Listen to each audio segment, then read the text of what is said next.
Hey guys, this is Mateo with WTI and I want to talk to you about this awesome DJI Spark drone.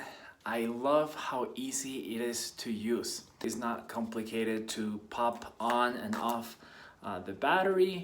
I like how easy it is to charge it. I like how the battery has a light indicator to see how much battery you have left. And I love that even though it's small, it's super reliable. I live in high altitude, so I've used it up to 9,000 feet and it works great with no problems.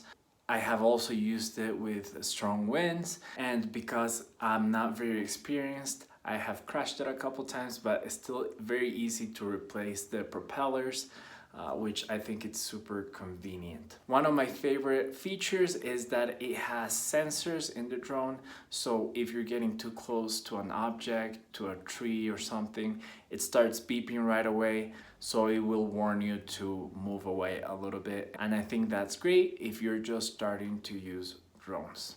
It's very easy to pair up with the controller. You just install the app on your phone, connect it to the drone, and I love that you can see the image of the drone right in your phone as you're flying it. Such great quality pictures and videos you can take with this drone for an excellent price. And that is my point of view.